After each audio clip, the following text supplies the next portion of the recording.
67,000 citizen soldiers and airmen in the Army and Air National Guard. General Grass has appeared before this committee in his capacity on a number of occasions, and it's always been a pleasure to have him here. However, this will be his last appearance before the committee. General Grass is retiring this fall. General Grass and women of our armed forces. Lieutenant General Timothy Kadavy is the director of the Army National Guard, consisting of 28 fully capable brigade combat teams. This is General Kadavy's first year to testify before the committee. Welcome, General. Major General Brian Neal is the acting director of the Air National Guard. This is General Neal's first year to testify before this subcommittee. General, we appreciate the experience and expertise that you bring to this hearing. And finally, we're pleased to welcome the Chief of the U.S. Army Reserve, Lieutenant General Jeff Talley. His units total over 200,000 soldiers. General Talley has testified before this committee many times. Unfortunately, this will also be his final appearance as he too is preparing to retire. Welcome, General Talley, and thank you for your service to our nation. As we've discussed repeatedly in this room, the country is facing more serious threats from more sources than at any time since World War II. The ISIS franchise, Al-Qaeda, and other terrorist groups are active in the Middle East, North Africa, and really literally around the world. Russia continues to menace Ukraine, its neighbors, and our NATO partners. China is rapidly expanding its military and naval and air and space capabilities. In short, no one knows for sure where the next conflict will develop, forcing us to respond militarily. Generals, this country relies now, perhaps more than ever, upon the service of your citizen soldiers and airmen to ensure mission success. Our Guard and Reserve units perform magnificently in Afghanistan and Iraq and continue to do so and throughout the world. And the committee would like to commend them for their dedication and time away from home and family. All these factors make the dedication of our reserve forces even more laudable to enhance readiness for both your homeland and overseas missions. Guard and Reserve leaders. I'm honored to represent the men and women of the National Guard, both Army and Air, their families, communities, and employers who support them. I would first like to send my condolences to the people affected by the deadly bombings today in Brussels. This act of terrorism on the lives of innocent individuals is a tragic reminder of the security challenges we face both at home and abroad. The Guard is tremendously appreciative of this committee's support. Your investment has resulted in the finest, most diverse National Guard that I've seen throughout my career. In countries such as Afghanistan, Djibouti, Iraq, Kosovo, Qatar, the Sinai, and many other locations, our Guardsmen work seamlessly with their active component counterparts to ensure security around the world. Since 9/11, the Guard has mobilized nearly 780,000 citizen soldiers and airmen, conducting complex operations around the globe. The experience and capabilities gained from our federal mission, along with the equipment and leadership skills utilized overseas, yields a highly responsive National Guard here in the homeland, with roughly 3,000 to 4,000 citizen soldiers and airmen on duty every day here in the homeland. Of course, the success of our warfight and our homeland mission is directly related to the incredible and enduring partnerships with international, federal, state, and local partners. Our nation is currently facing unprecedented security challenges, both at home and abroad. These challenges come during a turbulent fiscal environment. Your passage of the Bipartisan Budget Act brought some much-needed relief. However, sequestered levels of funding could result in the smallest National Guard since the end of the Korean War. Since that time, our U.S. population has doubled. Your continued investment in training, manning, equipping is needed to maintain the readiness of your National Guard as a combat reserve of the Army and Air Force, the same force that is called upon by the governors in times of need here in the homeland. Generals Kadavy and Neal, will further elaborate on specific Army and Air Guard issues, so I won't go into too much detail. However, I would like to briefly emphasize a few key points and programs that need your continued support. First, our full-time manning program is absolutely critical to delivering the very foundational levels of readiness needed during global and homeland crisis. Second, our successful state partnership program has established enduring partnerships with 76 nations. Many have and continue to participate in coalition operations worldwide and have improved their interoperability with U.S. forces. Third, our counter-drug program is a crucial tool in the whole-of-government approach to combating transnational organized crime. Fourth, our National Guard's cyber program provides the nation with cutting-edge capabilities to protect our nation's critical infrastructure and systems, and utilizes the skills our citizen soldiers and airmen gain through their civilian careers. Fifth, with roughly 140,000 graduates, the National Guard Youth Challenge Program provides at-risk youth with an opportunity to learn skills, get an education, and have an opportunity in life. Lastly, I want to thank you for your support of the National Guard and Reserve Equipment account. Your valuable investment in NGREA enables us to fulfill our domestic and overseas missions. Your support for these programs, as well as other programs that allow us to accomplish our mission and take care of our service members and their families in our communities, is greatly appreciated. Recently, the National Commission on the Future of the Army came out with its recommendations. I thank the Commission for their hard work. Similar to the collaborative effort that followed the Air Force Commission report in 2014, we are working diligently as a total Army to build the strongest ground force possible for this nation.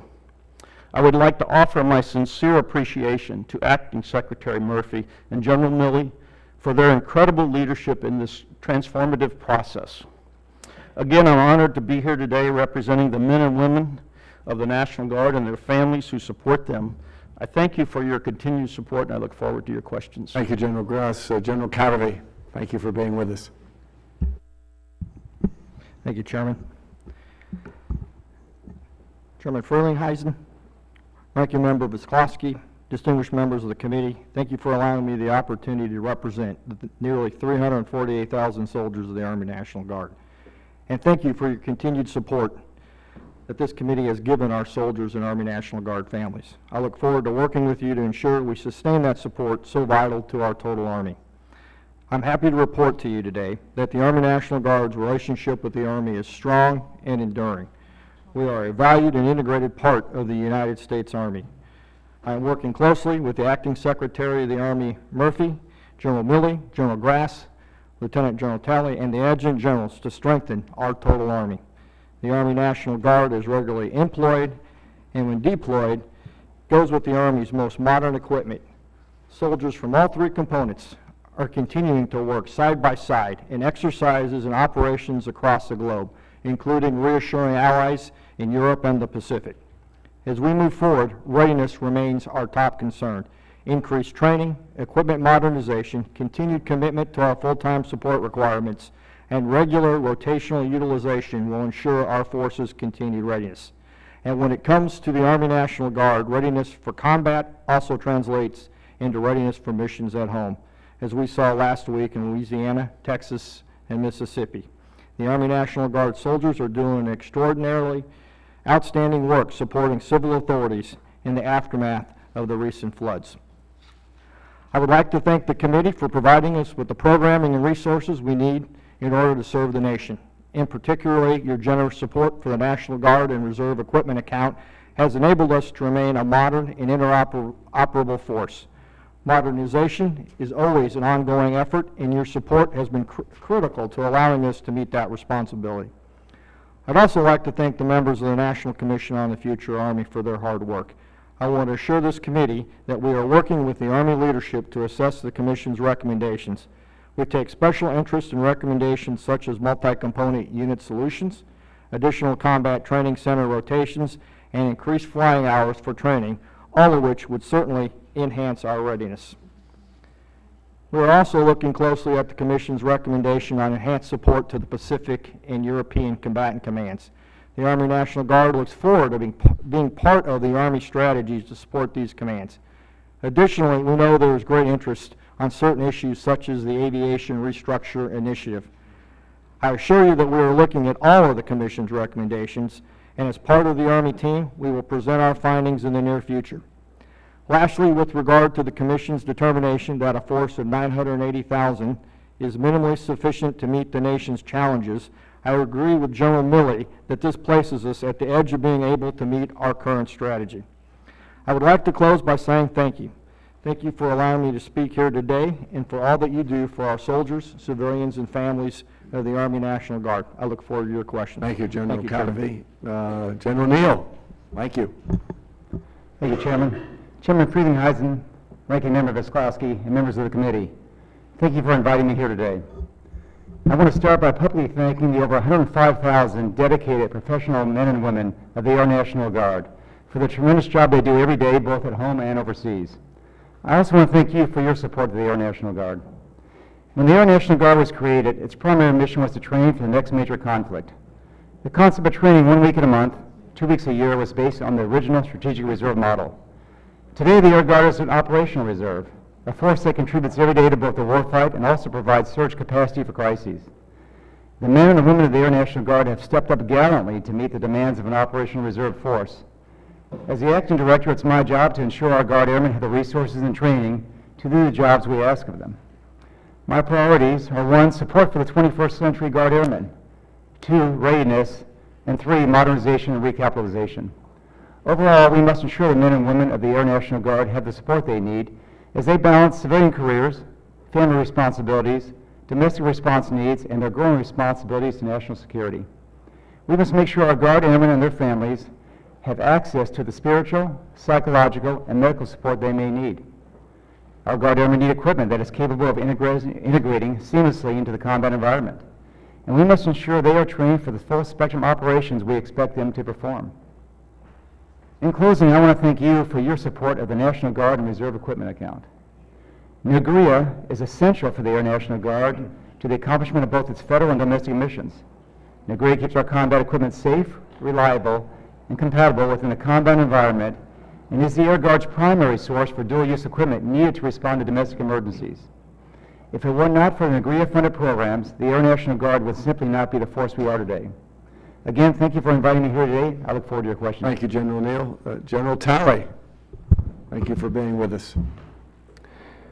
Chairman Frelinghuysen, Vice Chairman Visklowski, distinguished members of the committee, for now almost 4 years I've been the Chief of the Army Reserve Command General of the United States Army Reserve Command, and this is my final appearance before your committee as I will soon return to civilian sector and retire from America's Army. I want to personally thank each of you for your steadfast support of our soldiers, civilians, and families. As you know, citizen soldiers are critical enablers, providing enduring operational capability and strategic depth to your Army and to the Joint Force. Because the Army Reserve comprises the majority of the Army's combat support and sustainment capabilities, the nation can afford nothing less than a ready, equipped, and operational Army Reserve. Maintaining the adequate level of readiness to meet existing demands is my primary concern and current challenge. At any given time, between 16,000 and 24,000 Army Reserve soldiers are serving in support of the continental United States and overseas. But we must maintain an additional pool of trained and equipped soldiers annually to support forecasted requirements. I strongly believe that full-time support is essential for the readiness in the Army Reserve.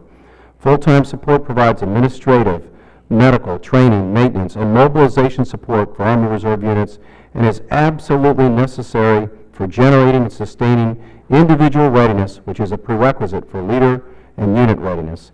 Yet, the Army Reserve's full-time support program is currently resourced to only 76% of its identified requirements. We must maintain, and if possible, increase Army Reserve full-time support.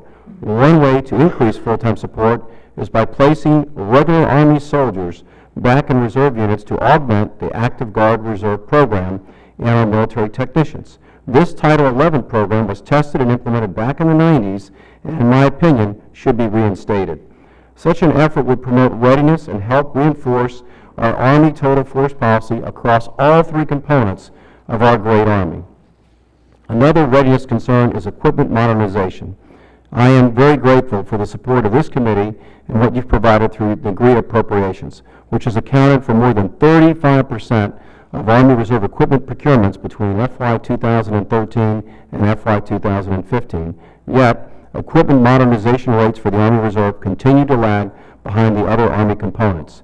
For FY 2016, we are scheduled to receive 3.1% of the Army's procurement budget, which is significantly less than our pre-9/11 allocations of 6%. Continuing to neglect equipment modernization requirements will only exacerbate existing capability gaps between your Army Reserve and the other Army components. This committee has already heard from Army Chief of Staff General Mark Milley about the importance of Army total force policy. I want to reinforce his testimony by emphasizing the positive impact that full implementation of Army total force policy will have on our readiness. Integrating the active and reserve components through cross-component assignments and the use of a one Army school system ensures consistent standards across all of our components. Finally, the importance of funding the accounts that provide training days for the Army Reserve soldiers cannot be overstated. While the current level of training is sufficient to provide ready forces to meet our identified requirements, the resources are not sufficient to build a force capable of responding to unforeseen contingencies. Mr. Chairman, the Army Reserve supports the most capable Army the world's ever known. This committee's support is crucial to ensuring that we remain ready to provide support to the total force as we meet current global requirements, respond to national emergencies, and mobilize for contingency operations when our nation needs us most. In closing, it has been my distinct honor and pleasure to serve the men and women of the United States Army Reserve. I thank you and the committee for your continued support, and I look forward to your questions. Twice the citizen, and stay Army strong. Great, thank you. Good finish. Good finish. Thank you, General Talley. Member questions, Mr. Calvert in order of arrival, and then Ms. McCollum. Thank you, Mr. Chairman. Something that I think may be going on across the country, certainly in my part of the world in Southern California, we've had, and I think I brought this up before to a couple of you in the past, a lot of the facilities that were built for the Guard were built between World War II and Vietnam. A lot in the small communities, the Cold War reaction, and many of these buildings aren't energy efficient. They're old. Obviously, we have budgetary issues. How much thought has been going into consolidating these Guard facilities into larger facilities? For instance, I'll use an example. March Reserve Base in my part of Southern California, where we built large Guard facilities, which you may have visited, one of you or two of you, and Naval Guard facilities and Reserve facilities, where you can consolidate equipment, mechanics, bring on some efficiencies that to bear. How much thought is about consolidating some of these smaller facilities into larger facilities to get some economy of scale? General?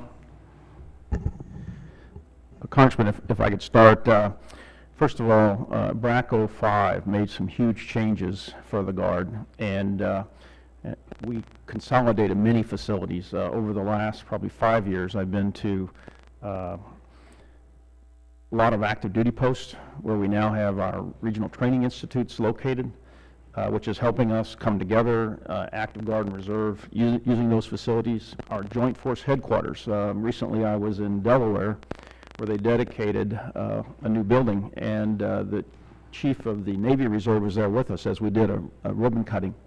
So on one side of the building is the Delaware State Headquarters, on the other side it's shared with the Navy Reserve.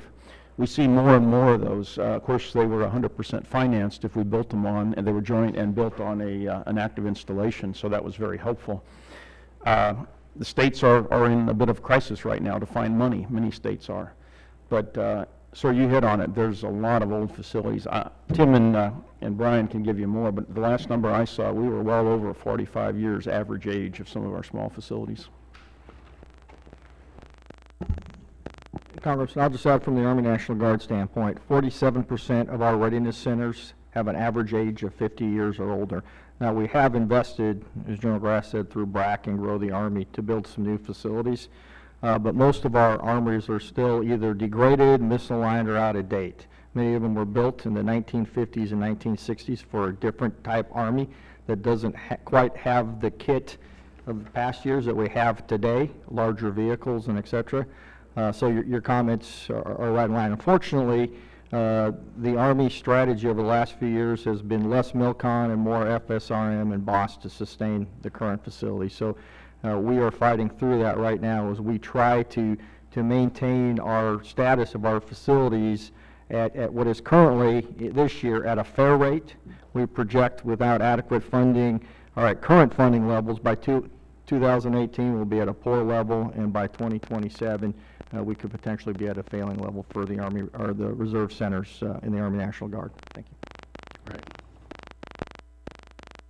Well, Congressman, the Chief and General Kadavy have already talked about the age. And as you point out, your real question is, how do we combine and how do we basically get the best synergies? Well, most of our Air Guard bases, frankly, are standalone and they're pretty small. But at the big places like March, we are looking at not only combining facilities, but combining operations. And so I don't know if you've heard the Chief of Staff of the Air Force and the Secretary of the Air Force talk about total force integration. So we're looking, can we combine functions, which by definition will combine people doing the same job into the same building, and that's how we'll get synergies. We're still in the infancy, but we're all for that, so we support that idea. So I just want to add to that, the Army Reserve has 58 facilities in your great state, 16,000 soldiers, and our economic impact to state of California is about $962,000 a year. We are already doing this, to echo on what General Grass is saying, where we find ways to not only combine and share facilities across all the reserve components to include our Great Guard, but Hunter Liggett's a great place to look in California, where we not only have integrated facilities, but integrated operations in terms of training. And I would argue Hunter Liggett in California is a great model, particularly we use Camp Parks and partner with our very strongly with the California Guard. That's a great business model for us to use for the rest of the United States as we try to improve our efficiencies in shared facilities and in training and operations. Well, I just bring that up because, you have a little armory in Corona, California, my hometown, and Riverside next door. Both of the communities wishing to take over those old facilities that were built 50, 60 years ago and consolidate that at March, which everybody seems to be in favor of doing. So the sooner we can do these types of things, and I think it's going on over the country, the better. So thank you. Thank you, Mr. Calvert. Ms. McCollum and then Ms. Granger. Thank you, Mr. Chair. I have a quick question for the Reserve and then one for the Guard. One issue I've been hearing a lot about, my staff's been hearing a lot about, is the lack of adequate funding for a Lodge-in-Kind program. It's a program that reservists from rural districts depend upon to give them a space to sleep over drill weekends. And because the program has not been adequately funded over the last 2 years, we're hearing that many reservists have been forced to pay out of pocket for their lodging costs and their transportation. And these are costs that many of them cannot afford to pay, but I just quite frankly don't think they should be paying. So General Talley, can you tell me why we're not adequately funding the Lodge-in-Kind program? And that has to have an effect on retention in the reserve if you start paying out of pocket. What can we do to help you with that? Congresswoman, thank you very much for the question, because it's something that I tried hard to initiate my first year in the job. So the Army does not, I'm ashamed to say, the Army does not resource in-kind lodging the way that our other services do. It's not a policy issue, it's just a resource issue. So within the Army Reserve, as the Chief of the Army Reserve, I have self-funded the in-kind lodging program that we have in the Army Reserve. So I'm looking across the Army Reserve budget and saying, where can I assume risk elsewhere to bring some money into our Army Reserve in-kind lodging focused on company level command teams and below, especially those that are more than 50 miles out. And I have funded it every year out of the Army Reserve account. But it's only a very, very small amount of money. And I would love to grow that program and particularly provide more capability and resourcing, because since we don't have state boundaries, and it's very common in Army Reserve culture to go from this state to that state as you're drilling and training, it does become very problematic. Well, if you would please get the committee staff the amount that you're spending currently, and then whatever the shortfall would be, I would appreciate that. I have a question about the cyber protection teams in the National Guard, and either one of you gentlemen can answer it. In 2015, the National Guard announced plans to activate 10 National Guard Army cyber protection teams covering 24 states, and they're based on FEMA regions. In one of the states, of course, full disclosure, and FEMA region 5 is Minnesota. And it's my understanding that 3 teams were activated last year, but there's 7 teams left to be activated yet. And you've got all kinds of information. I was just out on your website about the National Cyber Guard and announcing, the states that are going to be participating in it. Yet these teams were not funded in the FY17 budget. And as cyber domain continues to expand, I agree with you. I believe these teams are going to be essential to meet our national security demands. The citizen soldiers of the National Guard bring private sector experience and expertise that make them uniquely qualified for the critical task of defending our national security in the cyber domain. So could you please tell me if these vital roles these teams are going to be playing, what is your rollout for structure, and how do you make your decision on which FEMA team gets resourced first? Is it teams that you can stand up quick? I would think Team 5, which includes Chicago, Milwaukee, Madison, and the Twin Cities, would be ripe with people that you could train to train the trainer in the future. And what's it going to take to adequately fund these teams? And can you tell me the 3 teams that are currently funded? That I couldn't find on the website. So, Congresswoman, yeah, you're correct. We did name all 10 CPTs, cyber protection teams, late last year. While they were beginning to stand up, they actually don't activate until FY17 for the first 3 teams. The next 4 are in FY18, and then 3 teams in FY19. They can begin to grow, but the full resources don't show up until those years. So PALM funding for our cyber protection teams begin in the PALM year, fiscal year 18 through 22. So all that is being taken out of current year operational tempo and paying allowances to begin to train the service members. And we project that to be a 12 to 24 month period to train them at a cost of about $10 million, $1 million per team as we begin to stand those capabilities up. As it's related to Cyber Guard, we did provide earlier cyber network defense teams to all 54 states, territories in the District of Columbia, and many of them are what participate. Those have been ongoing with different various levels of training, and they go there, compete, and share lessons learned on how to protect their state networks, their Guard network. Well, I asked a question. What 3 are standing up?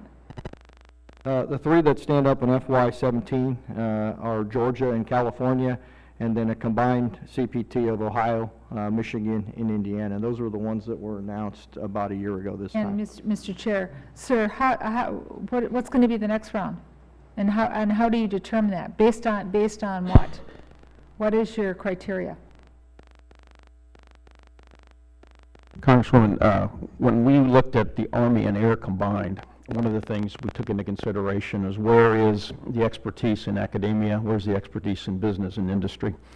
And so we took the Army and Air, the 2 directors came to me, and we're actually on a path right now that if we field everything and get everything trained up in units in the states, we will have at least 30 states with a cyber capability by 2019, both Army Guard and Air Guard.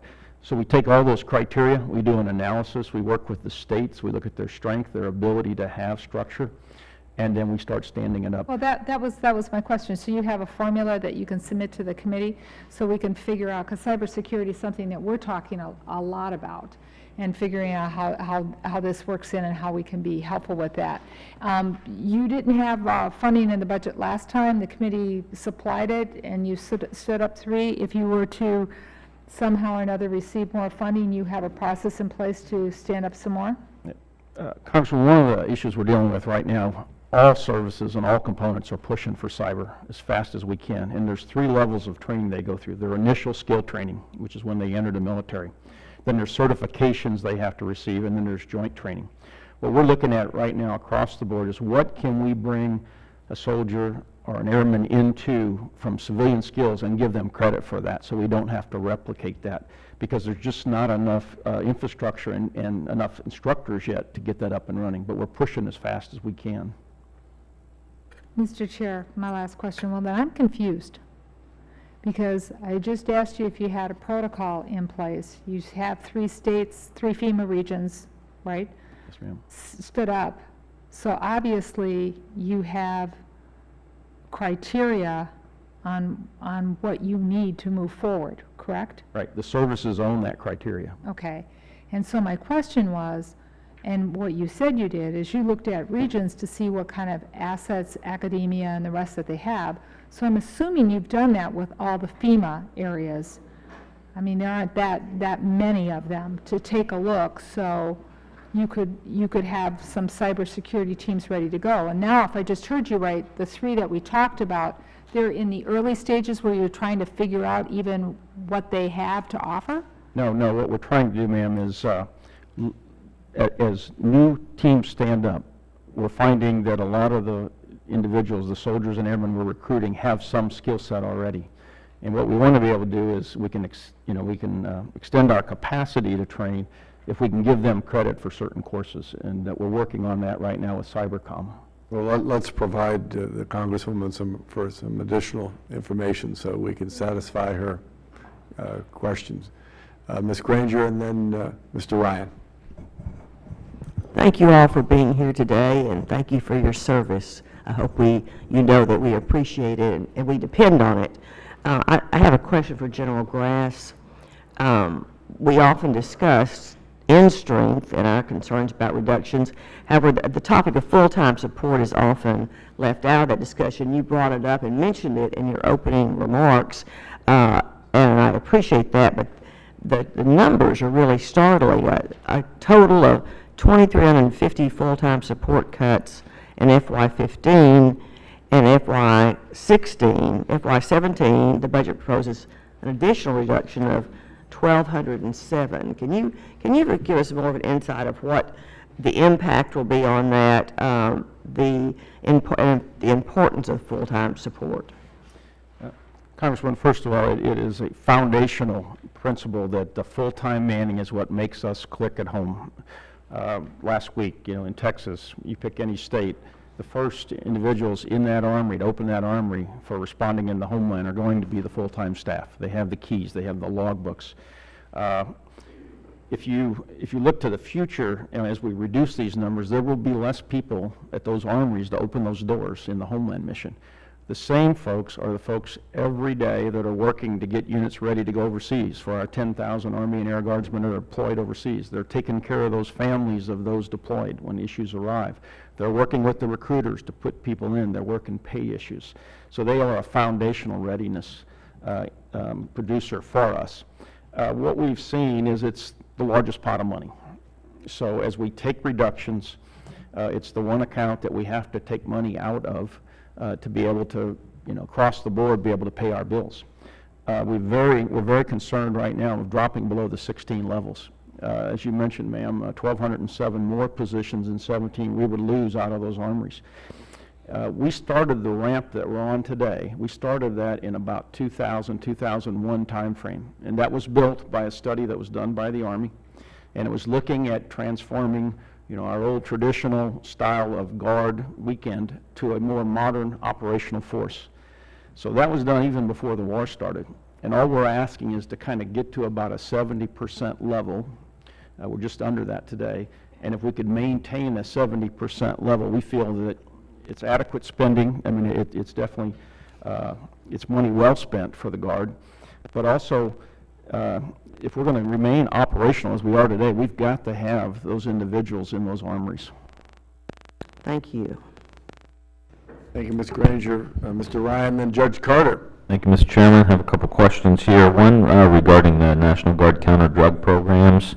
General Grass, as you know, that this committee has put additional resources into this program that gives some support to local law enforcement, both state, local law enforcement. And we know that from 2011 till 2014, the National Guard has allowed a total of more than $130 million to expire from this account instead of transferring the funding back to the larger defense counter drug account. So I'd like to ask, given everything that's happening in the country with opiates and heroin and everything else that is going on, is this a program, is this an important program for the Guard? And do you value this program, and why has the funding not been executed? Congressman, the funding is vital. The problem we're having is the episodic budget that we're dealing with, of being able to keep men and women. We make a commitment to them, and then we don't have the money to start the year. It's caused problems.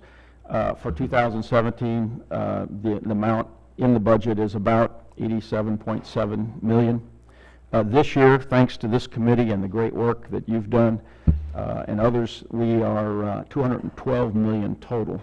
It's probably about the best we've ever had. It fully funds our 5 counter-drug schoolhouses, and every state receives an allocation of counter-drug funding. And we received it early enough in the year that this year we'll probably be pretty successful with executing that amount for 2016. We really feel that for 2017, we need to get that number definitely back up to about 212 to 220 million based on the demands the states have given us. I met yesterday with the new Southcom commander, and we're looking at how we build our strategy within the states that we have. Each state has their program, but how does that reflected then with the combatant commander to the south of us, Southern Command and Northern Command, and how do we build that strategy working with the Threat Integration Committee? So it's a vital program today, and not just on our borders. It's in our hometowns. It's heroin. It's abuse of prescription drugs. So there is no funding in the budget request for these training centers now? There'll be some in there. We'll probably, with the current budget, if we went to $87 million, we'd be lucky to keep one open, which I talked to the Deputy Secretary that owns that account. We could probably keep one open if we come all the way back to 87, but the amount of money in each state would significantly drop. And so if we got back up to the 220, 215 area, you'd be able to utilize all 5 Yes, sir. centers? And the problem before was what was happening here in Congress, no budget, continuing resolutions. Was that what you were saying? Yes, sir. And getting the money halfway through the year, not being able to bring on the full staff and get them out there working with law enforcement until half the year was gone. So the times that this money, you were able to train up a little bit and get people out and coordinated with the other law enforcement agencies, did you see some level of success in those programs?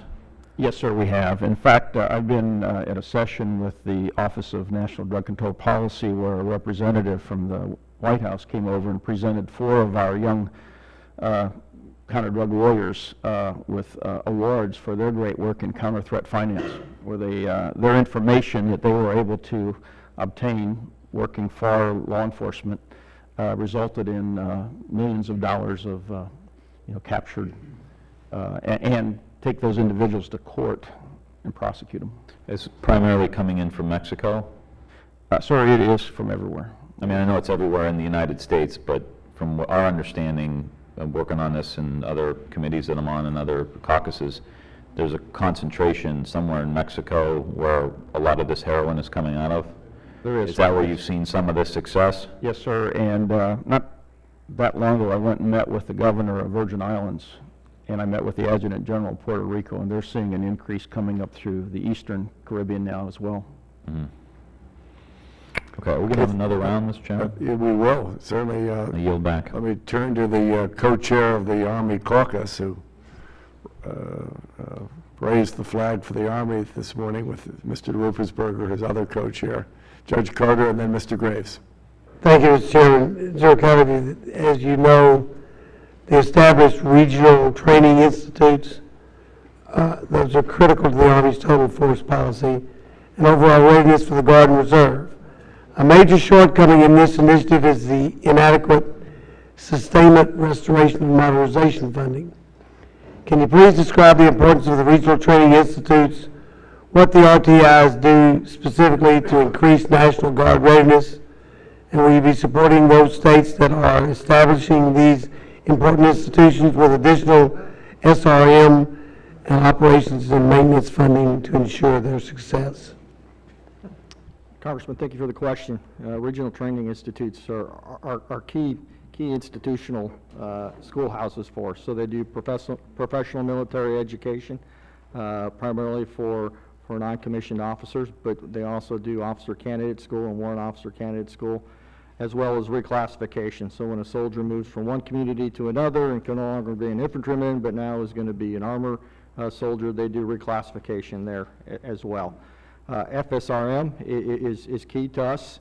We prioritize it to the best of our ability to achieve those, but it is a critical funding issue for us. We'll have to continue to work on it. The priorities always go to the readiness centers, but we do put quite a bit of resources, and we get you that full number into our RTIs, Congressman. I know the Guard in Texas is trying to set one up on Fort Hood, on North Fort Hood. Got some space disputes going on right now, but we're working on it. Yes, Congressman. So that would be an extension to their RTI, the Regional Training Institute, down in around Austin at Camp Marbury. Yeah. And what they're looking at is some facilities to do some additional combat arms training at Hood for the infantrymen, field artillerymen, and scout advanced training. I'm aware that we are working an issue along with the Texas Army National Guard to get some license so we can have some predictability in facilities there at North Fort Hood so we could train on. We don't have it yet. That is an impact from the predictability as it's related to the course instructors and the planners that want to know when they can hold courses and et cetera. But almost always our longest, most limiting factor in accomplishing that mission is the pay and allowances related to our school dollars on a yearly basis. We're certainly working to try to get that issue resolved, and we're hopeful. Thank you, Mr. Chairman. Just Mike, for define your acronyms that we're putting out here as well too. I'm familiar with most of them. The gentleman from Georgia, Mr. Graves, and then Mr. Womack. Thank you, Mr. Chairman. And just as Texas, Georgia's proud and Army strong, and I wanted to just first thank both General Grass and Kadavy for this morning's announcement as it relates to the Associated Units pilot program, and just had a question or two about that. And let me know, Georgia will make you proud. I'm grateful that Georgia National Guard was chosen as one of the pilot programs located in Macon. Can you help us with an understanding of how you expect or anticipate this will create additional readiness for our National Guards, and what your anticipations or goals are? Congressman, if I could start, when I first looked at this and General Milley was working on it with us, my first thought was, this is what happens every day overseas right now. So if we can work together overseas like we have for 15 years or while, we ought to easily be able to make this to work at home. Congressman, just as General Grass said, we want to train the way we fight, and it's important that we work on a day-to-day basis together as the three components of the Army. 48th, great history, and have deployed multiple times, tremendous leadership and tremendous soldiers. They're the right unit, so they're going to be unique. Not only are they going to be associated with the 3rd Infantry Division, the battalion out of Fort Benning is going to be associated with that particular brigade as well. So we're going to learn a lot. It is a pilot project. There will be additional training days and additional exercises, but they'll be focused on training specifically with the 3rd Infantry Division. What type of indicators or benchmarks that you will use maybe to judge its success or make adjustments? Any thoughts on that you can share? Well, the unit status report is always a good starting point. We'll see what the impact is of additional resources and the association to the training rating in particular. And then we'll see what value we're getting out of the integration, both from the active and Army National Guard standpoint. Great. Thank you. Thank you, sir. Thank you, Chairman.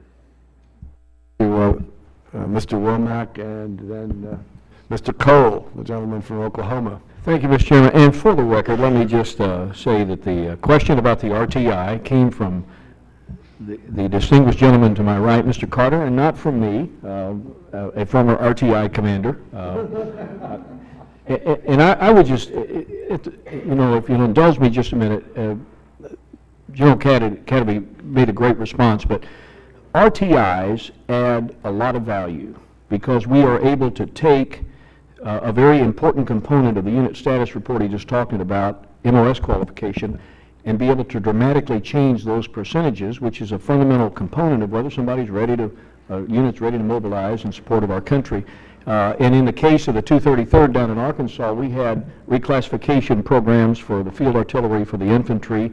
And General Grass, you'll remember we stood up a signal component, 25 series, for Fort Gordon to answer the needs of a lot of our active component in the signal arena. So the RTIs are very, very nimble and extremely qualified in producing the warfighter specialty qualifications that go into their overall readiness, in addition to the officers that are coming out of the OCS program. So I'm a big fan of it, not just because I had a relationship with it, but because they do a terrific job. On another subject, and I want to talk about state partnership for just a minute, this whole committee understands the importance, I think, of being able to put National Guard, Reserve Component soldiers in key places around the globe to build goodwill, to enhance training opportunities, and to, in a reciprocal basis, be able to introduce our forces and their forces for joint activities. And you were telling me a story, General Grass, the other day about Moldova. And I want you to just go over that real quickly to illustrate how much value we get and the logistical efficiency that takes place when we do one of these reciprocating type events. So could you explain that one real quickly? Yes, Congressman. We worked very closely in the case of Moldova that has a partnership with North Carolina. General Ben Hodges, you know, Army commander in Europe, wants to engage more. And you can think about where Moldova lives and the people and their attitude to what's happening to their east. And so with the partnership, we took a unit out of North Carolina for their annual training period, put them on a C-17. They flew to Moldova. They're training there for 2 weeks. The same C-17 that took them over picked up a mortar platoon from the Moldovan force, brought them back to North Carolina. In fact, they're just finishing up right now. And then they trained with the U.S. forces in primarily North Carolina. At the end, we just did the same rotation back and forth. You know, the interoperability that we're building with that mortar platoon, especially in that critical part of the world, and the experiences our men and women from North Carolina are getting there, and the theater campaign, the theater security cooperation that's going on right there for General Hodges as well as General Breedlove is a small event, but it's big in today's world. So General Grass, if you're given an opportunity to expand the SPP program, where would you take it, and what can this committee do to help the National Guard expand it? Congressman, you know, this year's budget right now is setting at about $9.8 million overhead. Because as I just explained, that training event, we use some combatant commander dollars, we use some of our training dollars once we build the association, but there's an overhead of having a bilateral affairs officer in that country from the U.S. to work that. There's an overhead for an adjutant general to do his visits, or her visits, and to link up with their partner.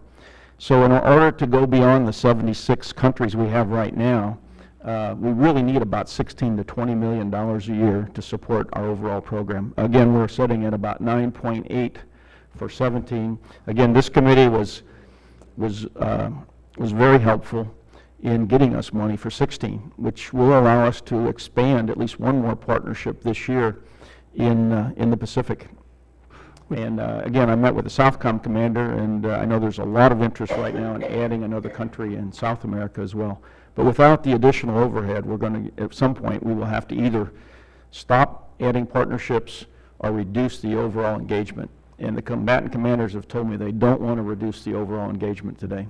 Suffice it to say, Mr. Chairman, our state partnership programs are a subject matter that's covered by every single member up here that has these associations everywhere we travel, including recently to South America. I yield to the gentleman from Indiana. Yes. I appreciate the gentleman raising the issue. General, I thought that account had about 19 million in it for the Partnership Act total. Sir, Or am I incorrect? For on that? 16 'Cause you had mentioned 9.8. 9.8 is in the budget right now for 17. For 17. Okay, so you're asking for 9.8 for 17. No, sir. It is 9.8 is what come forward in the budget that was requested from Congress. We're asking for a plus up of 17. about 7 million to get us Yeah, up that to was at least 17. For 17. Okay. And you used the example with Moldavia and North Carolina. Essentially, those monies for all that transport, and that's an example, it's illustrative, is not coming out of that. And sir, that was a training flight That's a training fund, yeah, right. for the C-17 pilots. So the general question following up, if the gentleman would yield again, is there is a legitimate need for some additional resources here to make sure that's a robust program? Yes, sir. Absolutely. Thank I you. appreciate the gentleman yielding. I'll have other questions, but I'll yield back for right now. Okay, Mr. Cole and then Mr. Diaz-Balart. Thank you very much, Mr. Chairman. Gentlemen, I'm sorry I missed your testimony. We're all juggling a lot of hearings these days, so I apologize for that very much. I just wanted to, I'll start with you, General Talley, if I may, and then General Grass, you may want to hand this off a little bit, but I'm interested in where we are equipment-wise right now. Now, if you had to pick 4 or 5 areas of equipment that you feel like we're short or not up to what you need, could you shed some light on that? And then I'd like to ask the same question with respect to the Guard. Congressman, thank you for the question. Well, here's where we are in terms of our both equipment on hand and modernization. The Army Reserve right now is about 92% of our equipment on hand is there, and about 72% of that is modernized. But the real challenge I have on equipment modernization is the Army Reserve's equipment modernization budget is approximately 2.6, 2.7%. Our pre-9/11 levels, which I know you missed because you came in after my opening testimony, were 6%. So pre-9/11, the Army Reserve, which was part of the operational force, but I think it's fair to say we were considered more strategic collectively as a reserve prior to 9/11. I'm 6% of the equipment modernization budget. Fast forward to today, I'm 2.6%, 2.7%, depending on how you do the numbers, of the equipment modernization budget. 35% of all my procurements from really 13 to 15 were from the GRIA. So this is problematic. So we're lagging behind the other 2 components. And what concerns me is since most of the enablers are in the Army Reserve, and we have the early entry set the theater forces for the total Army, so, we focus on BCTs, but I got to make sure the enablers are ready, and the Army relies on me to get those enablers out there early and set the theater and stay in the theater, and this is a concern. Now, the Army has recently come up and provided in the current budget some help on Mission Command equipment and modernization, but collectively overall, I have some strong concerns. So you didn't answer in terms of specifics, but you do just have a big overall problem, period, that would affect almost everything you've got then, right? Absolutely. So I can give you for the record, I can give you the specific details, probably the top 5 or 6 if you'd like. That would be great. I would appreciate if you do that. Yes, Could I sir. ask you essentially the same question to you, General Grass? Congressman, if I could, we're probably setting very close to what Jeff mentioned at 92% on the Army. The air is a different issue. It's modernization of very expensive items. What NGRIA, National Guard Reserve and Equipment Account, really helps us with is those critical dual use that we can tie them to the homeland as well as going overseas. Looking at the current Army Guard shortfalls, engineer equipment, communications equipment, detection equipment in our chem-bio nuclear type units are things that we're looking at expanding and spending more money on. In some cases, upgrading some of our wheeled systems is also important. On the air side, in the homeland, and you've probably seen some of this in the press, putting the AESA radar, which is the radar that can help us distinguish small items, getting those on as many of our F-16s and our F-15s as we can to support NORAD. And then there's some upgrades, as you know, on the C-130 fleet that we need to be able to continue to fly them in international airspace in 2020. Right now, we're on a path to get there, but if over the next 4 years the funding gets cut in any way, it's a problem General Welsh and I have both talked about. Ultimately, General Welsh would like to get us in a situation where we can recapitalize our old H-model C-130s and get into the Js. So I'm going to sneak back in real quick for the record. So bridge erection boats, $73 million, which is shortages. Common bridge transport, so engineer stuff, $157 million. Heavy cranes, $73 million. Scrapers, which are big heavy junk, $48 million. And then palletized load systems, $286 million. Those are the top 5, sir. Thank you very much. Thank you, Mr. Chairman. Would you yield to Mr. Visklowski? Absolutely, Mr. Chairman. Is that all right? Did you want to go now?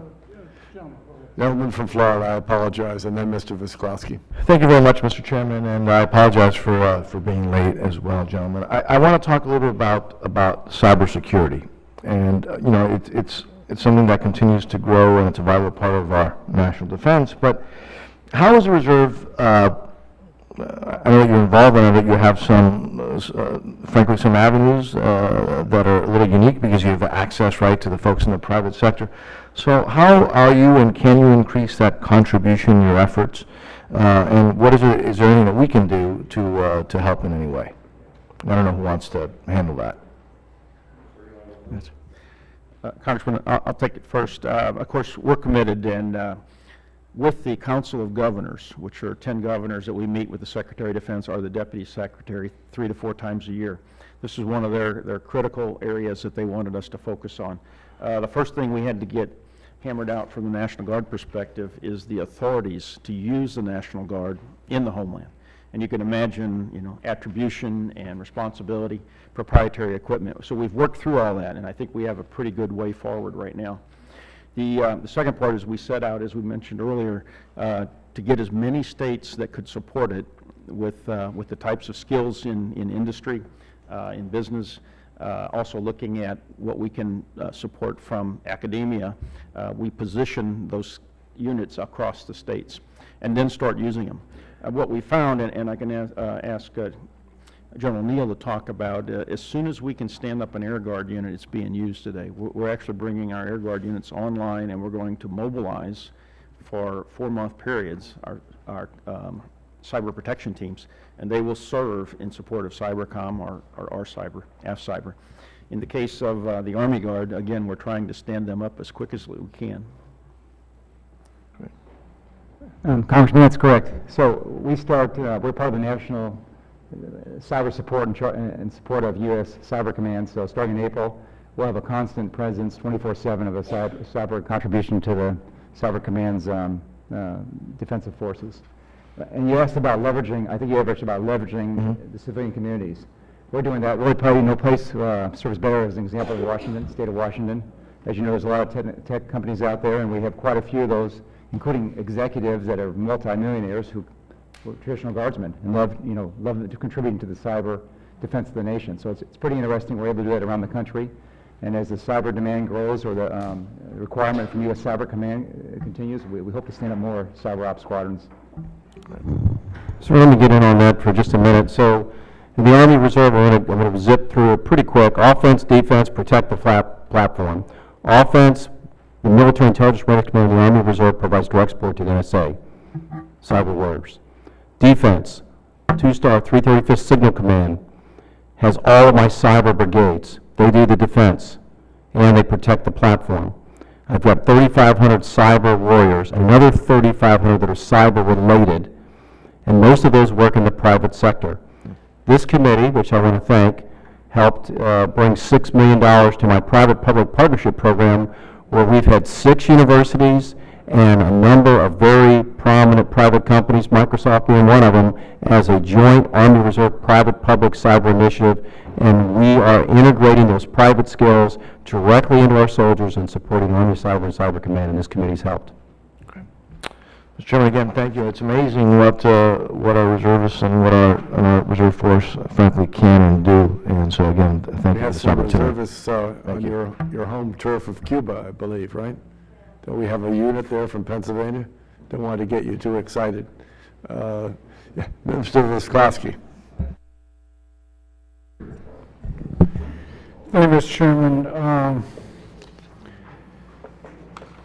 General Grass, under the fiscal year 2016 Defense Authorization Act, some Guard dual status technicians lose their Title 31 status and become federal civilian employees under Title V. 41 governors have written to Congress asking the repeal of this provision.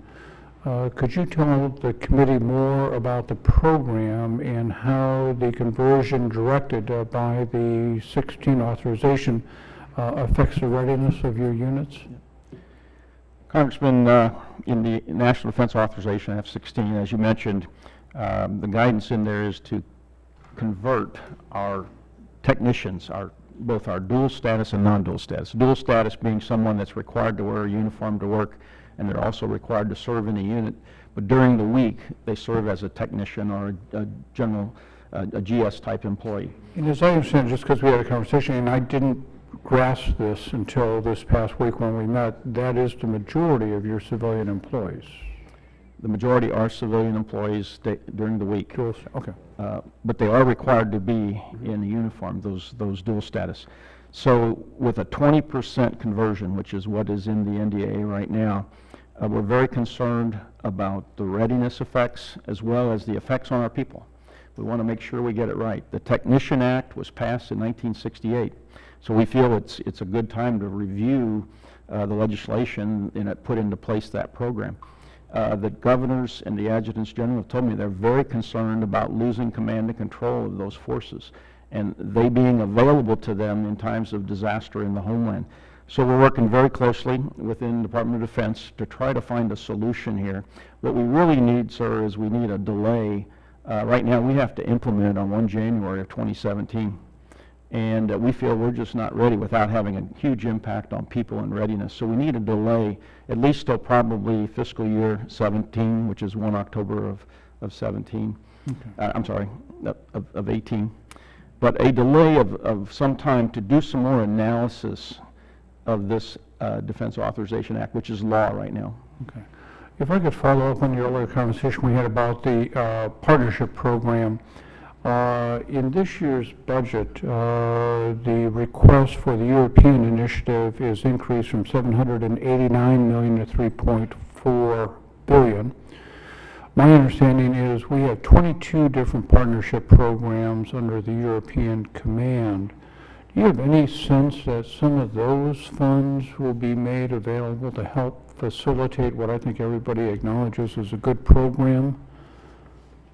Congressman, they will be, and I'll let General Kadavy let you know the things he's working for this summer using the European Reinitiative Fund to help pay for some of the training associations that we have with our state partners, and the Air National Guard is doing a lot of the similar type activity. Congressman, in FY fiscal year 16, we received $20 million of European Reassurance Initiative funding. That will support 7,776 Army National Guard soldiers during about 160,000 man days. So what will this buy? First, there's an exercise, Resolute Castle. And that's for 16, General? This is for 16, this summer, Congressman. So Resolute Castle, which is an engineer exercise, the Tennessee and Alabama Army National Guard, 1,200 personnel doing engineer projects in training areas in Romania and Bulgaria. They're state partners. And then in Anaconda 16, which is the major exercise this summer, the Army National Guard will provide 2,700 enabling capabilities from air defense to engineers to logistics to transportation. And then later this summer, Sabre Guardian 16, in Romania, one of our battalion, Combined Arms Battalion task forces from the 116th ABCT that went to the National Training Center last year will provide a battalion that will go train with the Romanians and other Eastern European allies in Romania later this summer. And we're going to use ERI in conjunction with annual training and other overseas deployment training dollars for most of these exercises to be a 29-day training period for our soldiers. And looking ahead to 17, should we be having a conversation, given the anticipated increase in tempo, as to what a right size figure out of that European initiative should be? Right now, Congressman, we believe that we are targeted for $20 million again in FY17. You should be spending more money in Slovakia, you know that. General Carr loves Thank you. Slovakia. He just returned back from last week. Thank you.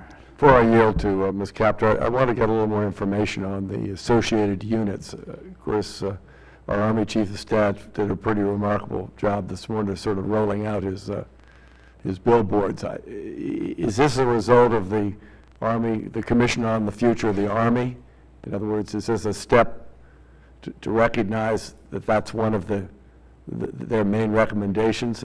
Is that why it's being set up? I know there's obviously, we take pride in the integration that we've seen over the last 15 years of the whole Army. What legal basis does it have? This was one of General Milley's initial initiatives. This has been we've been working through this with the active component and with the United States Army Reserve for a number of months prior to the National Commission for the Army. I'm all for it. I mean, quite honestly, a year ago, everybody was at loggerheads here, and all hell was breaking loose in terms of who did what and who's getting what equipment. And I think we've made some progress, and I'm highly supportive of it. But of course, when I hear the term pilot, that sort of, maybe that's the camel's nose under the tent. So we're starting to take a look at this full integration. And just satisfy my curiosity, does that mean that the Guard and Reserve bring their, I won't say their worn out equipment to the battle space, or does everybody train on what the regular Army, what the regular military is doing? Chairman, if we get it right, and that's why it's a pilot, we want to make sure we get it right. And you think about an active unit coming to a Guard unit, or a Guard unit going to active, there's authorities we got to work through, and we can get through there. But think about our young men and women now on a weekend drill where they have access to the most modern equipment. I'm supportive of it. Now, as we look at, let's say, our footprint in Afghanistan, 9,800, and I know the reasons no one ever wants to mention the term 10,000, but there is a view that to put together that force, the military has had to draw from a variety of different units, decouple different, should we say, aspects of existing units. I assume regular Army units as well as Guard and Reserve. Is there some degree of that in what we're initiating here? One of the proposals that was rolled out today is... Not articulating it well, but I think you know what I'm talking about. Yes, sir. There will be an exchange. Yeah. Of our active Guard Reserve officers with some of the active into our units. Also, when the commissioners briefed us, the first thing they said up front was there was one Army, a total Army. Yeah. And this is the first step into jumping on that. I'm all for it. I understand the notion of one Army school system. I think I do. But just in terms of the equipment, I think this committee historically has been very favorable through the Negrea account, and I think we will continue to be. What's the dynamic of, let's say, Humvees and light tactical vehicles and trucks and things Chairman, that... I think I asked General Milley the exact same question. And the intent is there will have to be programming decisions made in FY18 and beyond, which is his first program to build. His intent is like-type equipment, like-type capability, and ensuring interoperability. So I think, yes, those things will happen. In 1 June is initial operating capability, which is starting to coordinate, discuss, build relationships, and then not until 1 October 17 full operation capabilities, which is when all those programming decisions we are talking through right now, which will be in the FY18 program. But the intent is for them to have the exact same signal equipment, the exact same wheel vehicles. They'll be part of that team. So you're optimistic. I come from the school of having defended the future combat system, and I just want to make sure that whatever we're embracing here, I'm all for it, that this is actually going to work. I mean, a good thing about General Miller's presentation today, he was so emphatic that there would be one, one army, that it was sort of let known that if some people didn't like where he was going, they could exit the stage. So I like that. So, Mr. Chairman, Yes, let me... please jump in, General. So we had this, it was done by Forces Command, starting with Dan Allen, who was a great commander, and then after him, General Milley, and then now General Abrams, and it was called the Training Partnership Program. And so this isn't anything new, but what is new is that's where they aligned all the various RC units with AC, and it was basically PowerPoint deep. Maybe a little bit more than that. Maybe I'm not being as generous as I should. So when the new FORSCOM commanders came in, and General Milley was trying to work on this when he was the commander, and now he floated up to be the CSA, and General Abrams has got this clearly by the handles. The thought process is we got to make this not a slogan, not a PowerPoint. It's got to be reality. Let's take a step back. Let's engage a pilot, and let's get to all the specifics that you're talking about, in terms of using the same platform. So for my case, I've got the 100th Go for Broke in Hawaii that's partnering with the 25th Infantry Division. I've got a quartermaster airborne company at Fort Bragg that will plug and play with the 82nd. We'll start there. So now what we're doing is, rather than starting big and just aligning with everybody, we're really putting meat and potatoes on it, and it's getting strong emphasis from the top. And be reassured, it'll work. I'm all for it, but we had a session this morning with the Surgeon Generals, and we talked about the aspects of health readiness and the inadequacy of the Department of it's better than it used to be, electronic medical health records. I mean, there will have to be a meshing of a lot of different things in order for this to work, and we're obviously encouraged by this step forward. I guess that's the best way to put it. You want to get your last word in, General Grass, and we're going to go to Ms. Capter. Chairman, just one. I think it makes the National Guard and Reserve equipment account even more important for those units, especially that are aligned, that we're going to continue to need that help, because there just won't be enough dollars to modernize and recapitalize. We're with you. Ms. Capter, and then Judge Carter, I think, has some additional questions. Thank you, Mr. Chairman. I want to associate myself with the Chairman's support and Congressman Womack and others of the State Partnership Program. Ohio is partnered with Hungary and with Serbia. And my only observation is, in view of what's happening in Ukraine, I would just urge those in command to think hard about, for example, if states like Ohio that are partnered with Hungary could use that opportunity to help Ukraine, even by shipping humanitarian goods, to look at integration of some of those activities on the ground. Same is true with Serbia. Just some thoughts where we have a will, but perhaps the structure that currently exists doesn't think that way. It's too cordoned off just based on the geography of each of those partnerships. So that's just a statement, and I really love that program. I have one request for the record and then two questions, if I might. On the 12304B rotations, the European Reassurance Initiative calls for a large increase in the use of National Guard and Reserve soldiers and airmen to fulfill rotational requirements. But I'm concerned that the code used to activate them does not provide the full range of benefits, healthcare, education, retirement, as for other enlisted levels. General Grass and General Talley, can you please outline in answer to the record for us the difference in benefits our soldiers and airmen receive under this code versus a combat deployment, and what is the cost difference to restore these benefits to our troops? So that'll be for the record. Then in terms of total force integration, I wanted to ask, outside the district I represent is the 180th Fighter Wing, and for the first time in its history, has an active duty command officer. By all accounts, it's going very well.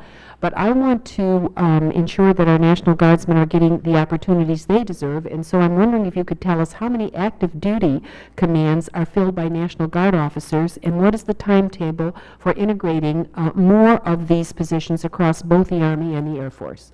And then my second question deals with innovative readiness training. Both the National Guard and Reserves have many assets that could be put to use in our local communities on local projects, and at the same time provide valuable training. Youth Challenge comes to mind in particular. But it seems to take an awful long time to get any kind of approval from the Secretary of Defense. What can be done to delegate the approval for these projects to the state level, or to speed up the timeline at the national level, to ensure that the communities most in need and the missions most beneficial to unit training are approved in a timely manner? So first on the total force integration, the integration of the Guard in the active duty, and then secondly, innovative readiness training. Congresswoman, if I could, I was, in January, I was visiting Guam for a ribbon cutting ceremony on a new facility. And while I was there, I ran into the 180th Wing. The squadron was there supporting PACOM and Air Forces Pacific, an outstanding unit commanded by an active duty colonel who will be coming out of command here shortly. General Neal can give you a little more detail of our plan way ahead, because General Welsh wants to go ahead and offer an active command to a Guard officer now. Congresswoman, currently there are no Air Guard commanders of an active duty wing. There will be an announcement imminently by General Welsh of a Air National Guard colonel who was selected to command an active duty wing, but I don't want to get ahead of the Chief of Staff of the Air Force, so it's imminent. You're on television, so go right ahead. You retract it now. You probably heard they already announced. Well, I think General Welsh did the same thing earlier in the month. Just as the Air Force Reserve is going to command an active duty wing also. As far as your IRT, innovation readiness training, what we're doing is two things. One, inadvertently, when we did the DODI and we quoted on it, we left out a line that should have said basically that it applies to the Title 32 to the National Guard. We're going back to correct that. We anticipate in the next 4 to 6 weeks we'll have that corrected. Therefore, unfunded, when you don't need funds, and I know General Bartman and I have talked about that extensively, when you don't need funding for those projects, it'll be a very quick coordination process. The RMT training, the IRT training that takes right now, could take 2 years because of a lot of the environmental stuff. We're working on a process that will cut that down to 90 days. So hopefully, with any amount of luck, within the next 60 days, you'll have a process on both funded and unfunded projects. That'll be very quick, and no longer have to wait a year or two for all this. So that's what we're trying to do. That would be a big help. Good news. So ma'am, there's a lot packed in your cute questions, and so thank you for that. But Congressman, the first thing I would say on, there's lots of different mobilization authorities, and so the bottom line up front is, hey, when a citizen soldier gets mobilized, shouldn't they have the same benefits? You shouldn't find out after the fact that you didn't quite get the same deal. So I'm going to hand this to you, but I will come back for the record. This is a very good summary of everything you just asked on one slide for you. And we have to fix this. Thank you. You're welcome, ma'am. Then switching over break to the second question. The Army Reserve does innovative training all the time. We don't have a problem getting it approved and getting the authorities. We do MedRed missions all over the world, since we own most of the doctors and nurses. We just did a big medical support in southern Missouri. I think I got asked in the Senate last week about what we were doing. We just did something with the Indian reservation, Native American reservation in Montana. I can give you, for the record, we'll send you a list of all the examples we're doing. We have no problem getting authority and approval for that. It's just good old title training. Good. All right, Mr. Chairman, I just wanted to say something. I'm glad this is being broadcast. This is an example, this committee, of Congress working well, but it doesn't get enough publicity. The publicity that goes out there is so negative and very destructive to our country, in my opinion. I want to thank you, and I want to thank the ranking member for bringing us together as a committee and conducting the business of the country. I'm proud to serve on this committee, and I am proud of each of you gentlemen in the forces you lead. Well, we had some excellent substantive witnesses, so we appreciate their input and contribution. Judge Carter. This may be just me speculating, but on this multi-component pilot program, getting back to that one more time, it's been told to me at least, it takes 90 to 100 days to stand up a unit, training days to stand up a unit to be deployed, something like that. this would probably increase more training days on top of those training days that we're, in many instances, you're being called upon to do.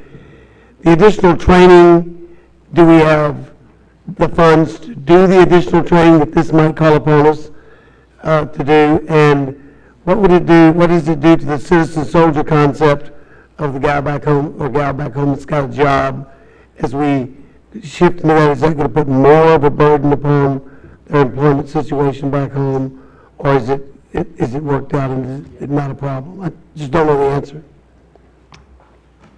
Congressman, if I could start, as I do my town halls, I ask the question, you know, are we using the Guard too much? Just got a report out from a survey that was done by our company grades, Army and Air. 92% said it's either about right or they'd like to deploy more. The younger ones that haven't deployed are looking for a deployment. So from that perspective, there are men and women in the Guard, and I'm sure Jeff would tell you in the Reserve as well, that want to deploy. The associations will probably give us more opportunities. But we cannot break our model of 39 days a year as far as the baseline, and I hear that from the town halls. The men and women that serve are concerned if we say the number is greater than what it has been in the past, you know, a weekend a month, 2 weeks in the summer, that their employers and their families will get concerned if we made that statement. But what we find is there's probably well over 80% of the Guard that's doing more than that time right now. But they know that they're working for a National Training Center rotation, or they're going down to you know, an external combat training center rotation for the following year. They know they have to hit certain gates in training, and they're willing to do that all day long. We have a unit that just is getting ready to deploy with 101st Airborne through a training association. They know they had to put in extra days to get ready to go. So as long as they know their mission, and they know that this is going to make them more ready, and the families and employers seem to be very comfortable with that. It's because we don't want to lose these good people. We want to keep them. And this is a completely off the wall question, but this morning in Belgium when this disaster hit, they announced that the Army immediately sealed the borders. I guess the Guard's job would be to seal the borders if we have to do that. Just the question, is that right? And is there some plan if our government said major terrorist attack, either seal state borders or seal national borders, the Guard would go do that? Congressman, we could. Again, that would be up to each state individually. But there was a operation called Winter Freeze right after 9/11, shortly after 9/11. And we put Guardsmen in a federal status in support of Customs and Border Protection at the time, and they were in a federal status, though, when they went to the border. But in most cases, as we went in the airports after 9/11, those were federal dollars paying for our men and women who worked for the governor and the adjutant general. Okay, that's what I assumed. Thank you, Judge Carter. The other bookend of the Army caucus, the gentleman from Maryland. Bookends, I've never been called bookend before. Is that a good one or a bad one? You're a giant. Giant, okay. Well, that's because he's lost so much weight. That's good. Hey, brother, how you doing? Good, okay. All right, thank you all for being here, what you do, and we really appreciate all that your troops do for us, both in the wars that we're dealing with and also at home, and we have a lot of respect. Since 1993, I'm going to get a little political here, but the Maryland National Guard and the Republic of Estonia have experienced a close and fruitful relationship through the National Guard State Partnership Program. And as a result of this program, the Maryland National Guard has provided many years of support to assist in the development of Estonia's cyber defense program. And Estonia is now recognized as a leader of cyber defense within NATO.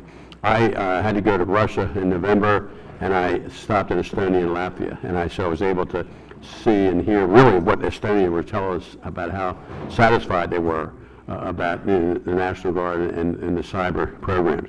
My question would be, and I'm not sure who, Major Grass or Neal or whatever, Talley, is how can the National Guard capitalize on the experience contained within the Maryland National Guard and the Air National Guard as a whole to assist in the development and training pipeline for tomorrow's cyber warriors? Congressman, let me first say that Maryland, as that partnership, has led the way to a point now where I believe they actually have 2 universities in Estonia, one in Maryland, that have partnered on a cyber master's program.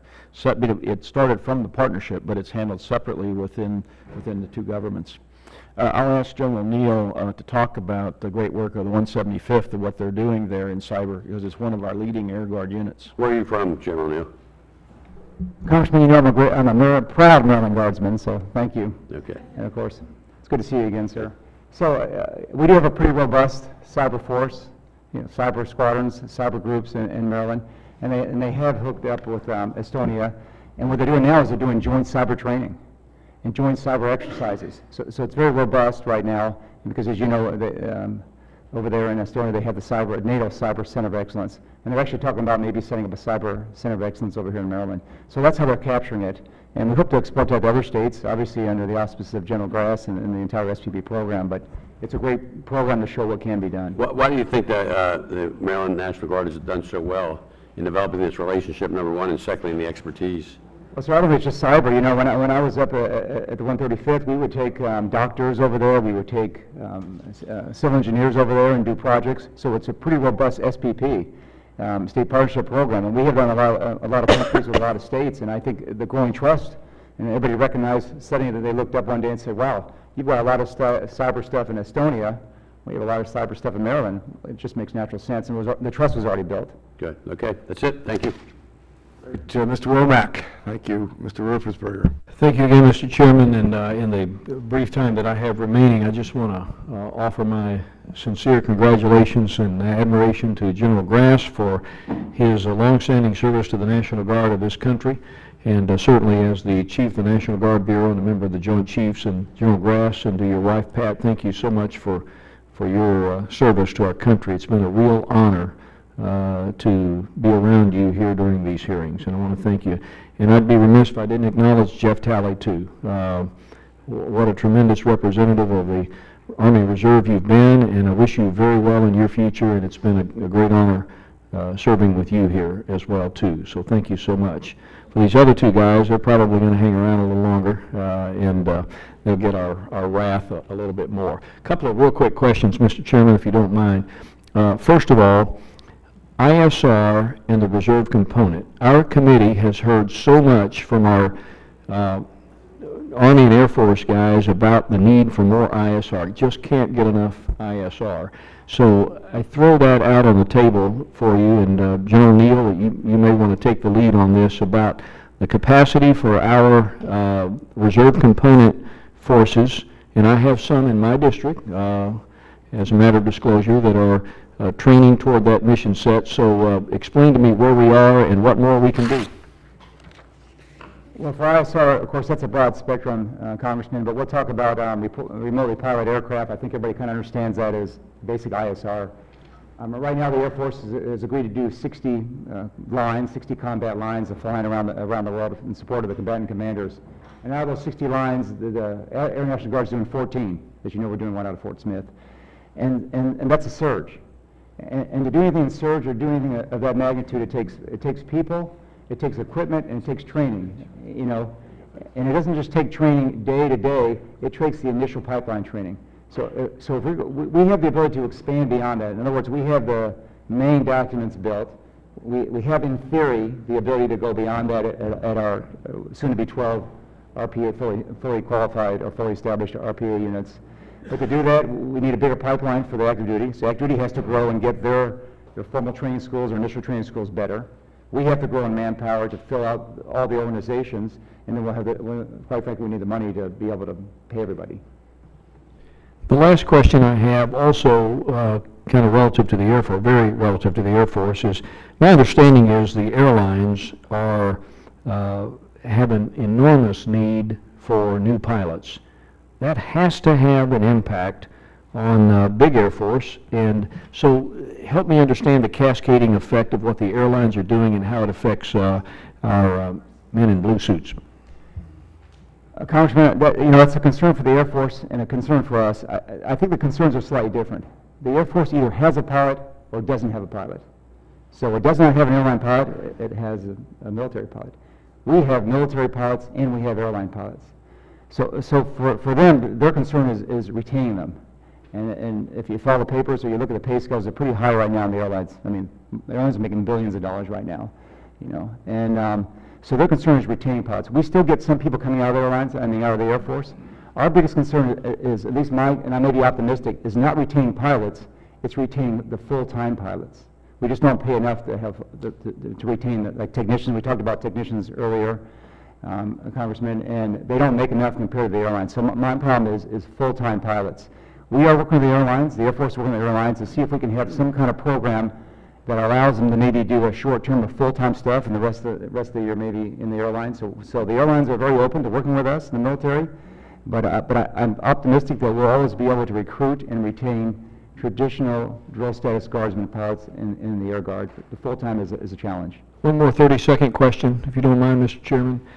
On that Title V swap we were talking about a minute ago with my friend from Indiana, well, in the work up to the NDAA, was General Grass, were you guys consulted on the 20% moving over to the flip that took place? Because it seems to me, and memory's a little bit fuzzy here, that kind of happened. It was written into the bill, became the law, and without a lot of input. So help me understand how that unfolded. Congressman, there's been, over the years, there's been a number of questions brought up about this force, but I was not consulted before the NDAA was published. That's regretful. I yield back. Indeed it is. Ms. McCullum. Thank you, Mr. Chair. I think what I'm going to add to what my colleague, Mr. Womack, said, and then ask a question, and I think it all goes together. U.S. Park Service is having a hard time with pilots and mechanics. U.S. Forest Service, I was up in International Falls. They're recruiting our pilots up there. It's a real problem with our pay scale, both for mechanics and pilots. So, something that no one really wants to talk about on the record is employer fatigue. Employers don't want to talk about it. My guardsmen and reserve men and women don't want to talk about it. Nobody wants to go on the record saying it's a problem or that they're starting to hear from their employers. But that's going to affect retention and recruitment. Employer fatigue. How are we addressing that? Because I actually spoke to one employer, just loves the fact that for years and years he has stood up and stood with the I won't say which branch even, I don't want to identify this individual at all, starting to affect their bottom line. And the employees are starting to see as pay goes up, it affect their bottom line in their household income. So employer fatigue and what's going on with private sector pay. What are we doing to address that? Are you having conversations with folks about it?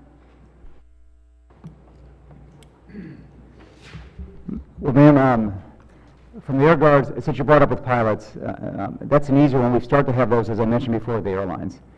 There is some fatigue. It more becomes about having an understanding of what to expect. You know, so I can't speak for other, you know, parts of the private sector we haven't really talked to. But if they have an expectation of when they can have these men and women that are pilots, it goes a long way to kind of keeping employer fatigue down. There's no doubt about it. We've been pretty busy for 15 years, and we've asked a lot of our traditional guardsmen. We're 70% traditional, and we've asked them over and over again to go, you know, to leave their wives and their jobs. And then we ask them to come back, and then maybe we have a Sandy, and we ask them to leave again when it's unplanned. But we find that giving them expectations and sticking to it is a long way. So that's what we're working on now. We have not had a lot of outcry from the employers, at least at my level. I think you'll find that most wing commanders, because we're wing-based, they go out and try to talk to these employers when there's a problem, you know, to help mitigate that. You know, and like you said, most employers are very supportive, but the bottom line is the bottom line. But so far, we seem to be doing okay. But it is a very concern of mine that down the road, as we go far and far down this road, and we have cyber, we have RPA, and we have pilots, all who pay very well on the civilian sector, and that's a real concern, ma'am. So, ma'am, if it's okay, I'd like to answer. Thank you for that question. So, it is a problem, and I've been saying it's a challenge. It's the whole 4 years I've been in this position, and back when I was a major troop program unit, juggling between what all of our reservists do, which is between family and professional civilian career and military career. The first we have to do is we have to have predictability, so that's 1 in 5, and we have to stick to it. But then, if we're trying to generate such high levels of readiness to the left of the mobilization date, that extra time is significant. And so, one of the reasons I would like to believe that 2 of the most important things I've done in 4 years, one is plan, prepare, provide, and how to generate readiness in the Army Reserve through that business model. The other is the Army Reserve private-public partnership. So what we've done is we've partnered with those private companies, and we've given them predictability, and we've shown them how we can help their bottom line through leverage and sharing of capability and resourcing in a way that they feel good. But one is we've got to give them the predictability, we've got to keep it at 1 in 5, and we have to recognize, at least in the Keystone Army Reserve, the only reason there's such a good surgeon or an engineer is because that's what they do in the private sector. If I lose that private sector support, your Army Reserve will not be able to be the technical experts that the Army and the Joint Forces expects. So I put my eggs in the basket of private-public partnership. I had a meeting with Acting Secretary of the Army Murphy this morning, and all we talked about was private-public partnership and what a great model that could be for the Army. So we need to do more, but we need 1 in 5, keep it 1 in 5. Remember, we're a reserve that's called on to be part of the operation force, not the reverse.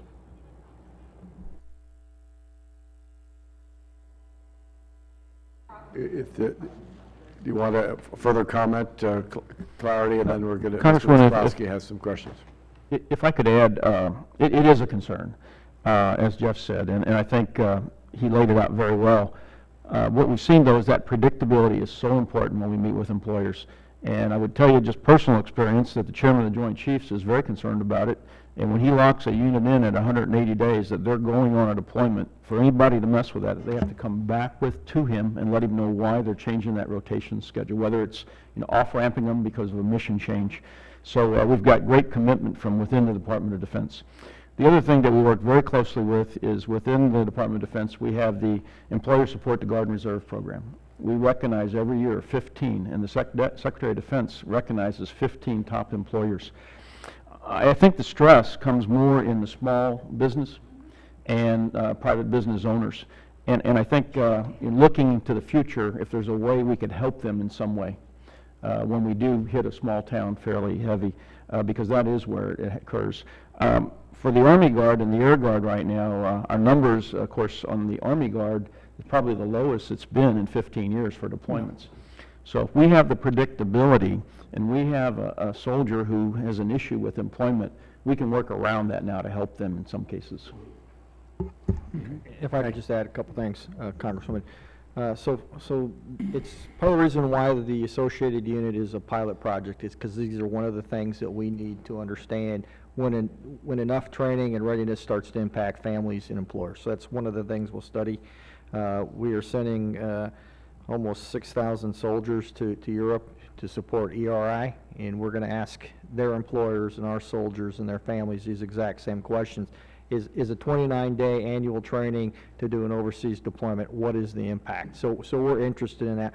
We continue to communicate with our soldiers and with our leaders in the states. Adjutant generals have a very big play in it. So far they've told us that while there's strain, it isn't at a breaking point. And the last indicator I would say that I keep an eye on is our retention numbers, and thus far, it isn't our retention that is our issue if we will make end strength or not. We are retaining well beyond our expected rates. Mr. Wisłowski. Sorry. That's why he's chairman. I should have been aware of my surroundings, and I apologize. One question, if I could think, Mr. Chairman, is I think because the Secretary of Defense in December ordered all military, the military to open up all combat jobs to women, that we tend to forget 161 women have lost their lives in Afghanistan and Iraq, and over 1,000 have been wounded. But given the directive in December for the Guard, what actions and efforts will you have to undertake to comply with the December directive as far as women being able to apply for all units? Congressman, we will follow the Army's program and policy. One of the things that are unique to us is we've always said we take units to soldiers. And so, you know, there may be states that don't have combat arms organizations, and if you have a female that wants to serve in a combat arms organization, how do we get around that? So those are some of the challenges that we'll be working through. We don't have the exact answers yet because of the way the Guard is organized as 54 different entities by the states, district, and in the territories. But we're working through that. That will be one of the issues I think that are in particular may impact the Army National Guard. Congressman, if I could add, as a member of the Joint Chiefs, we discussed this topic quite frequently leading up to the decision, and one of the things we felt that to make this successful, we have to get women in some of the top jobs quickly so that they can see that, you know, there is a progression within the organization. I know that General Milley, in our last discussions, is already looking at finding women that are willing to transfer into these skill sets so that we can get them in the training pipeline, but not just at the entry level. You know, if they're willing to transfer over as a field grade officer, as a company commander, that's what's going to make us successful. And of course, on the general officer side as well. I hadn't thought about that. And Congressman, for the Air National Guard, we just echo the Air Force. You know, we'll recruit now 100%. Everything we do is open to women, and we'll recruit them. If they want to apply, they go to school, and when they finish training, they're fully qualified. So it'll be a non-issue for us. Vice Chairman, not an issue for the Army Reserve. We're all enablers, so we already had women in all of our positions already. And so, but we did get the third female Ranger graduate was a engineer from the United States Army Reserve. Thank you very much. Thank you, Sharon. On that very positive note, I'd like to thank General Grass, wish you Godspeed, General Talley, for both of your years of incredible dedicated service to our nation, and to General Neal and General Kadavy, thank you very much for being here. We appreciate all you do, and please thank the men and women who stand behind you, who do the work of freedom at home and abroad. We stand adjourned. Thank you.